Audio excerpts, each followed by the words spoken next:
What's up, everyone? Welcome to this day in Philly Sports History for October 30th, 2024. I'm your host, Jim Montgomery. Welcome to a Wednesday edition of the podcast. Happy hump day to everyone out there. And look, before we get into everything, I wasn't even going to mention this, but I am pissed off today. And it has nothing to do with Philly sports directly.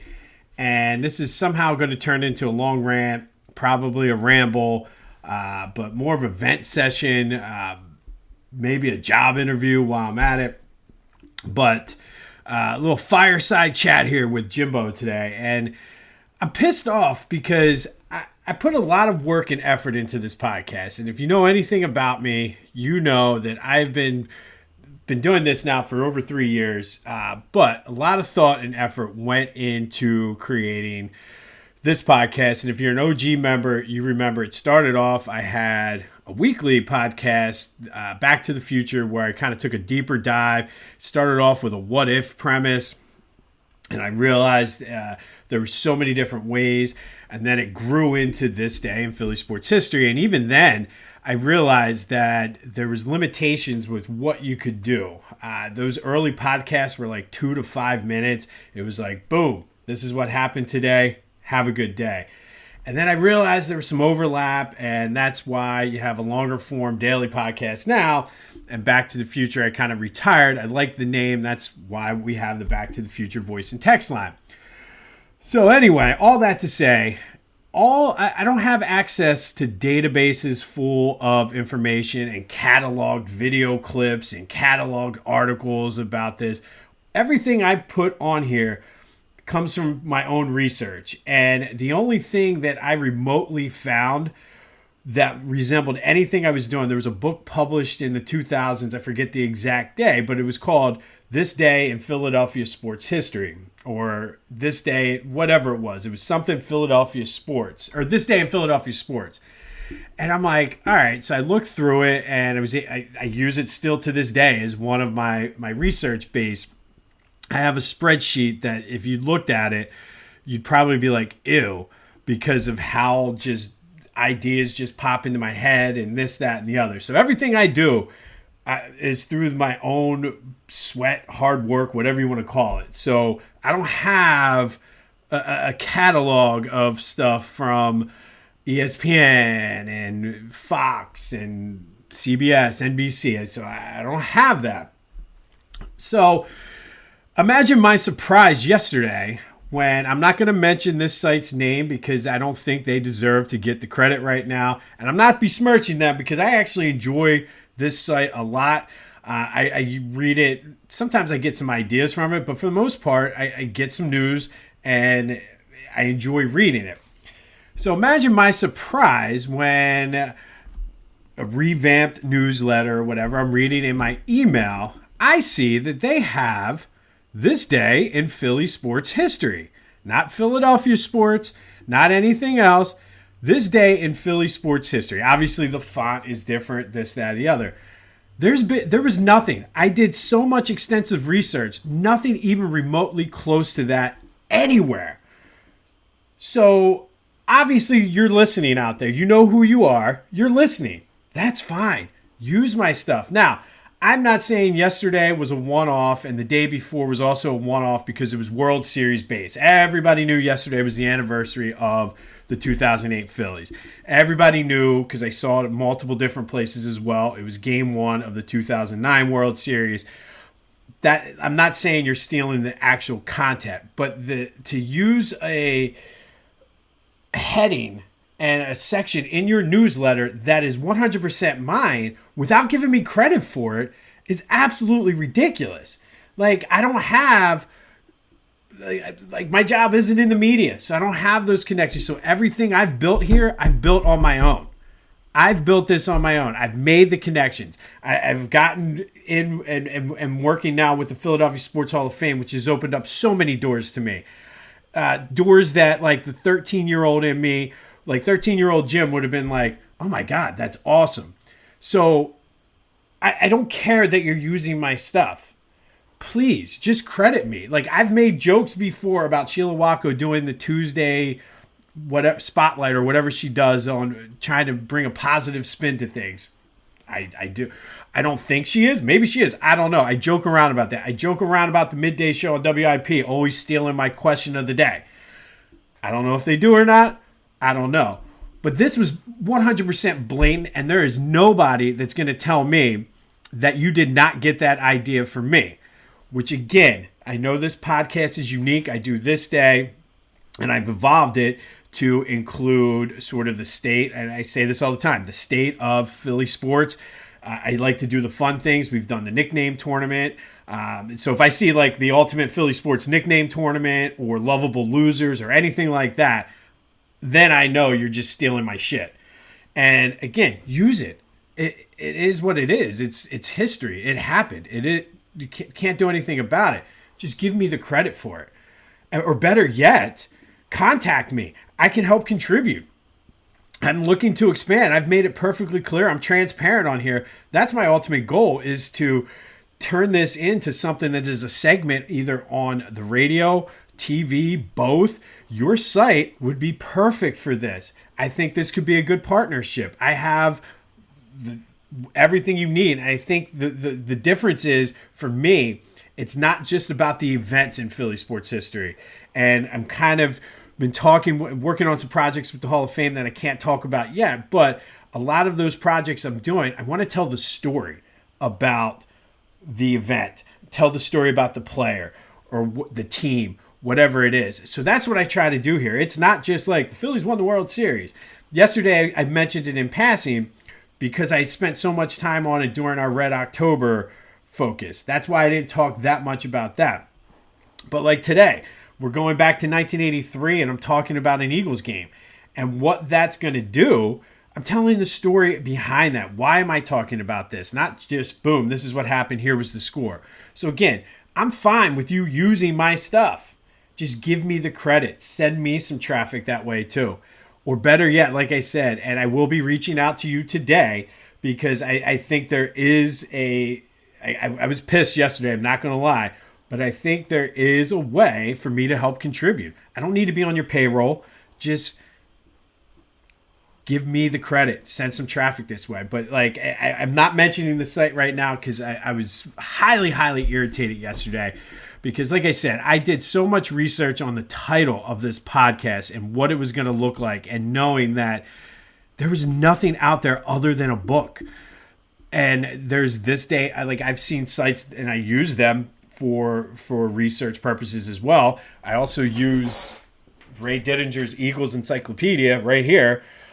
So I have my own resources. So I know there's this day in Flyers history, this day in Phillies history. Not so much for the Eagles and Sixers, but there's a this day in NBA where they just list what happens, and then I do the research and tell the story behind it. So again, I think there's a good partnership that we could do there. But just give me the credit. Just don't steal my shit and then put it out there like you're the greatest thing for coming up with this. I will be monitoring it. So if there's starting to be some overlap, luckily I think they come out at the same time. So I don't know if the content is going to be the same. But man, I put too much work into this to just have you steal it and put it out there as your own. Just give me credit. Just say, link it to me, reach out to me. I tell you all the time how to reach out to me. So that to me is extremely, extremely irritating.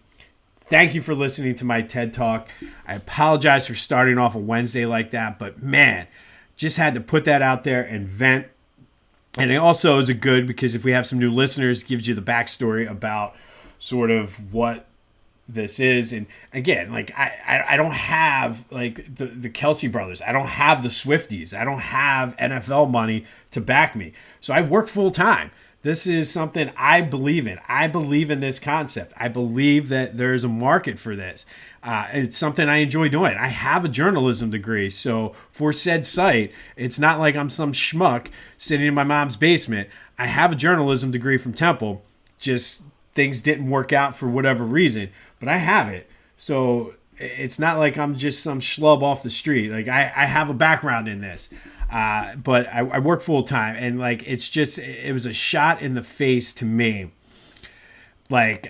It just was disappointing. And I know the legal, I kind of explored that. There's nothing I can do that way. But this day in Philly sports history is mine. This is my creation, and just give me the credit for it. That's all I'm asking. All right, sorry about that. I wasted 10 minutes of your day. But quick housekeeping notes. Follow me on social media, Jimbo_Mont, Twitter and TikTok, at Philly Jimbo on Instagram. Subscribe to the YouTube channel, which will have all of this day in Philly sports history, so you can see I've been doing this for a couple years. And spread the word. If you're listening, we know who you are. Somebody will probably enjoy it. Probably more people than what I even imagine enjoy this. So spread the word. Help us grow this thing. Out-trick the algorithm. Out-trick the big guys in Philly, because I should be flattered. I really should. I should be flattered. I feel I'm on their radar, which is a good thing. But just give me the credit. That's all I ask. Credit it, because I don't want to get into details, but I know from some of the people that work there who I've had relationships with and talked to, they're aware of me. So that just, to me, is a little too close to home. Sheila Wacko doing Tuesday Spotlight or whatever it is, midday show, that's just blatant. Absolutely blatant and ridiculous.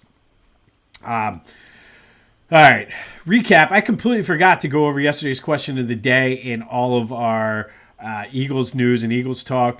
85% of you did say that Jalen Hurts was the GOAT of the game. Hard to argue, hard to disagree with that whatsoever.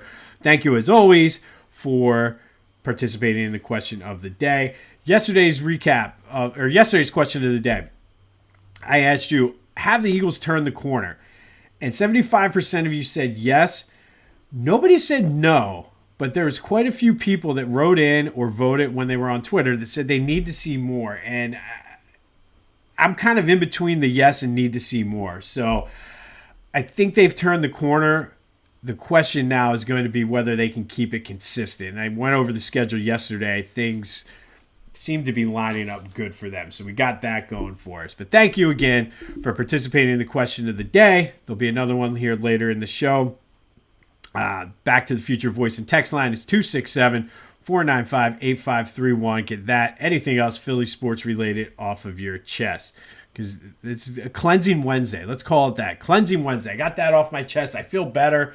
I'm still angry, but I feel better. All right, it is Eagles-Jacksonville week. The Jaguars are coming to Philly Sunday afternoon. Kelly Green Day, always a fun day. Dougie P making his return. And I'm sure, if I know Philly fans, I'm sure he'll get a nice little ovation when he's introduced. I mean, after all, the man has a statue outside of the stadium. But Dougie P's coming back. Probably could be coaching for his job. Eagles opened at 7.5-point favorites. The over-under is 45.5. Not really sure yet where I'm leaning for this game. Just kind of really started to dive into it. Again, I don't have people doing that for me. I kind of do the own research here. But a couple quick notes and things about the Eagles. They did finish October with no turnovers on offense, which if you'd have said that at the end of September after that last game, the Tampa Bay game, that the Eagles would be turnover-free in October and actually have a positive turnover differential, I don't think any of us would have believed it. So kudos to them for getting it fixed during the bye week. And then just a little bit more on Quinyon Mitchell. I saw this stat a couple different places yesterday, and I mentioned it the other day, but really this one, I saw somebody tweeted out that it's just reiterates and emphasizes how great of a job he's done. He's lined up so far this year against Jamar Chase, Mike Evans, Chris Olave, Malik Neighbors, Drake London, Amari Cooper. Some of the top, and if you play fantasy football, those are some of the top heading into the season fantasy wide receivers. All of them combined have 9 catches for 82 yards when lined up across from Quinyon Mitchell.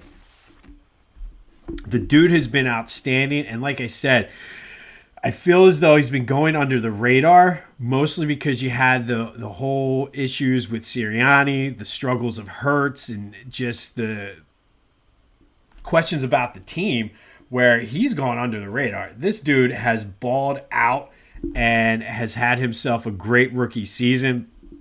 I would have to think that he has to be in the running for defensive rookie of the year. But I saw that and I'm like, man, that's a pretty decent list of receivers that he's basically shut down. 9 catches for 82 yards, no touchdowns for some of the top names in the NFL. And he's only going to get better. I mean, obviously there's mistakes he's making, but he's only going to get better. What a great pick by Howie. Vic Fangio spoke yesterday. He talked about the defensive line playing better and getting more pressure on the quarterback, which has helped the tackling. I know that was an issue, and probably one of the reasons we haven't talked about Q that much this year is because the tackling was so bad early in the season. But he does say that better defensive line play leads to better tackling, which we saw that on full display on Sunday, specifically with Cooper DeJean. That screen pass to Chase could have been bad if he didn't make that tackle, but that's like a tackle we haven't seen in a long time here in Philly. So if that's what it is, let's keep it rolling, Vic. And I thought this was interesting as the trade deadline is approaching. He was asked where he wanted to upgrade things, and he said, I don't. And he was very clear that a lot of times those rental players don't necessarily work out. He's been around a long time, and he's seen it. He did throw in the caveat, though, unless it's a young player who you're going to be able to keep under the team's control for long term, he's not for it. So I'm okay with that. But, like, who knows? Like, trades are starting to just come down. I have no idea. I've heard rumblings. I've seen this. I've seen that. But nothing really that nothing. I mean, it's just rumors at this point. So we'll see what happens. But that does lead to today's question of the day. And my question is to you. Should the Eagles make a trade at the trade deadline? We've seen them work out for them in the past with Jay Ajayi and some of those picks from 2017. We've seen it not work out so well when, oh my goodness, why can't I think of the guy, the receiver they picked up in 2018 who went to Notre Dame, played for, oh my goodness, I'll think of it. But either way, we've seen it not work out. So what do you think? Should the Eagles make a trade at the trade deadline? 267-495-8531 will get you into the Back to the Future voice and text line. Like I said, get that, anything else Philly sports related off of your chest. Flyers with a big win yesterday. 2-0 up in Boston. Samuel Erison was outstanding in goal, making 23 saves, some spectacular ones. They definitely played great defense against the Bruins. Bruins are one of the top teams in the NHL. They came out with some good energy. I talked about playing with some jam yesterday. They certainly came out with some jam. They weren't about to get pushed around by the Bruins. And it was a fun game to watch. For a 2-0 game, it was a fun game to watch. So good win, much needed win, a road win over a great team by the Flyers. It's 2 great wins in their past 3 games. So we will take that. Thursday, they are back home to take on the St. Louis Blues. Sixers are in Detroit tonight to visit our old pal, Tobias Harris. Pistons have struggled this year. No real surprise there. No Joe, no PG. As they still are progressing toward getting back. I will say Nick Nurse got a little feisty when asked about their status. And I guess he's probably getting tired of answering it. And I feel as though the organization is putting him in a shitty situation where they're just putting these press releases out, probably telling him don't say anything. And then he's getting peppered with questions about their health. But he got a little feisty and said, look, I don't know. They gave you the message, right? I still feel, and this could be completely wrong, I don't think Joe's hurt. I think this is part of their plan, and they're saying, screw the NBA. Who cares about the fans? We're trying to win a championship. I could be wrong, but they'll both be reassessed later this week. And speaking of that, they were fined $100,000 for inconsistent statements about Joel's health. Well, the Yankees staved off elimination last night in the World Series, but the reason I'm bringing up the World Series and even talking about Phillies is there were rumors floating around yesterday that the Phillies would be very, very in the mix for Juan Soto. I don't know if this is because Juan Soto also is represented by Scott Boras, who is Bryce Harper's agent, or whether he leaked it, or if there's some truth to this. But there is a connection there. Apparently they're friends. They played together in Washington with Trey Turner, so there is that connection. I mean, I've two ways to look at this. One, it's not my money, so if John Middleton wants to spend it, great. I do think Juan Soto does, obviously he's a home run hitter, but he does things that the rest of this team needs to do. He takes walks. I think he led the league in walks this year. He had like 100. I forget what his number was, but it was like a ridiculously high number. He hits for contact. He's solid defensively. I feel as though maybe bringing in somebody that does that, you would hope that would rub off on the other players and not the other way, where the other players would rub off on Soto. So, I mean, we got a couple more days before a lot of the hot stove kicks off and the rumors start picking up. But I don't know. I guess it depends on what else you do with the bullpen, on whether this works and whether you believe that J.P. Crawford is ready. So we'll see. I mean, I wanted to throw it out there because it did happen. And if it has legs, it has legs. If not, we'll see. All right, Today, we're going to go back to 1983. And on this day in 1983, the Eagles lost to the Baltimore Colts 22-21 at the Vet. Mike Quick and Harold Carmichael each caught touchdown passes. Mike Quick's, ironically enough, was a 45-yard touchdown catch thrown by Harold Carmichael. But unfortunately, the Eagles turned the ball over 5 times and then had a chance to win it, but Marion Campbell opted for a 62-yard field goal instead of going for it on 4th and 10, and Tony Franklin's field goal attempt came up way short, and the Eagles lose. It was their 3rd straight loss, which dropped them to 4-5, so they started off 4-2, and things were looking good. They would only win one more game the rest of that season, though, and it was just a brutal season. But I'm bringing this up, and this is where, when I tell you about, I like to tell the story. This is the final time that the Eagles would play the Baltimore Colts because they moved to Indianapolis later that offseason. So this is the last time they played the Colts playing out of Baltimore. Overall, all time against the Baltimore Colts, the Eagles were 4-5. They're 5-4, ironically. They're 6-5 against the Indianapolis Colts. Sorry, math is hard early in the morning. But 1983, that was just a brutal year. They started off 4-2. It was the first of 3 seasons straight of losing by Coach Marion Campbell. It was one bright spot. It was the second year for Mike Quick, and probably could be argued that it was his best overall season. He had 69 catches for 1,400 yards, 13 touchdowns, made the Pro Bowl, averaged 20 yards a catch. So not bad for Mike Quick. I always liked Mike Quick as a player. And if you're old enough to have seen him play before he was the color commentator for Merle Reese, he was a solid guy, really helped with Randall. But on this day, back in 1983, Eagles lose to the Baltimore Colts 22-21 in the last time they ever played together as the last time the Eagles played them as the Baltimore Colts. 83 was just a tough season for the Eagles. They would go on for 2 more straight losing seasons before Buddy Ryan brought in some energy for this team. All right, and now finally today, our 2024 Philadelphia Sports Hall of Fame induction spotlight is Eddie Stanky, a baseball player.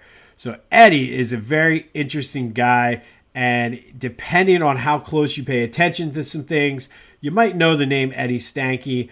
He was a Philly native, graduated from Edison High School, played second base for 11 seasons in the majors with the Cubs, Dodgers, Braves, Giants, and Cardinals. Known for being a great defensive player and a very disciplined hitter. It goes back to that again. The Phillies could use a guy like Eddie Stanky on their team. He led the National League in walks 3 times, was top 5 7 times. He led them in on-base percentage, or led the National League in on-base percentage twice, top 5 times. He was top 5 in runs scored 7 times. But then defensively, he was top 5 in putouts and double plays 7 times. So just one of those guys that we wish Trey Turner was. But this is all about Eddie. Eddie was a 3-time All-Star, 3-time National League champion with 3 different teams. When he retired, he would spend 7 years as a Major League Baseball manager. Went 466 and 435, so he was above 500. And then from there, he went back to college. He spent 14 years as the head coach of South Alabama, compiled a .714 winning percentage while there, took them to the postseason 5 times. He did, and this was an interesting thing, he came back to manage the Rangers in the late 70s, won his first game, and then resigned because he just was homesick and wanted to go back home to Alabama. His 18 hours as Rangers manager is the shortest stint as a manager in Major League Baseball history. So just a little fun tidbit there. He's in the Mobile, Alabama Sports Hall of Fame, the Alabama Sports Hall of Fame. The Southern Alabama field is named after him. It is Eddie Stanky Field. He's in the University of South Alabama Athletic Hall of Fame. But here's the biggest thing and the coolest part about Eddie Stanky. He was a teammate of Jackie Robinson during his rookie year. And Stanky flat out said, I'm not a fan of integration. I'm not happy that my team is doing it. But also promised to have Jackie Robinson's back because, hey, you're my teammate.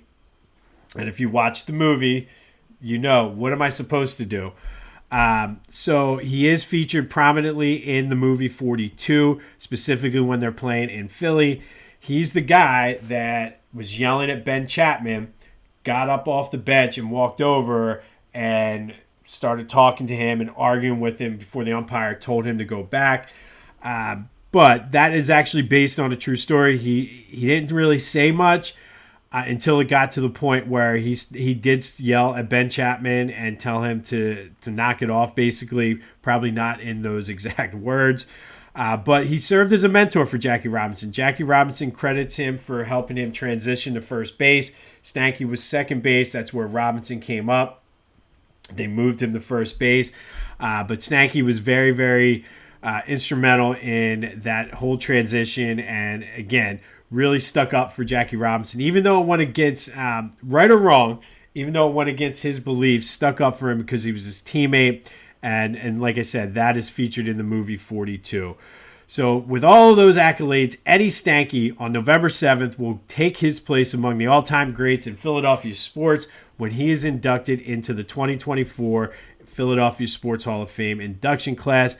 Eddie Stanky, baseball player, baseball manager, coach, and proponent for Jackie Robinson, who stuck up for him against Ben Chapman when he came to Philadelphia, and he caught a little bit of flack, or I shouldn't even say a little bit, a lot of flack from Ben Chapman, but Stanky had his back, and that is featured in the movie 42. On this day in 1983, Eagles lost to the Baltimore Colts 22-21, the final time they played them as the Baltimore Colts. They would play them, ironically enough, the next year as the Indianapolis Colts, but Mike Quick had himself a game. Harold Carmichael caught a touchdown pass, threw a touchdown pass, and the Phillies just could not overcome the 5 turnovers. We'll have more on the Sixers-Pistons tomorrow. Flyers look to keep it rolling. And again, if you're going to use my stuff, just give me credit. That is all I ask for. I put too much work and time and effort into this for you to just steal my shit. So just give me credit. That's all I ask for. Sorry for the long one today, but I feel therapeutic. Sometimes you just got to get it off your chest. If you want to get anything Philly sports related off your chest, call or text the Back to the Future voice and text line 267-495-8531. And let me know, should the Eagles be active at the trade deadline? Then go to Philly Goat, buy those coolers, are phenomenal. Get your Eagles gear. Use the promo code Jim Montgomery for 10% off of your order. And then check out my boys at the Clashing Conferences podcast. New football episode drops tomorrow. The final baseball episode drops on Friday. And they're working on a college sports one, so stay tuned for details on that.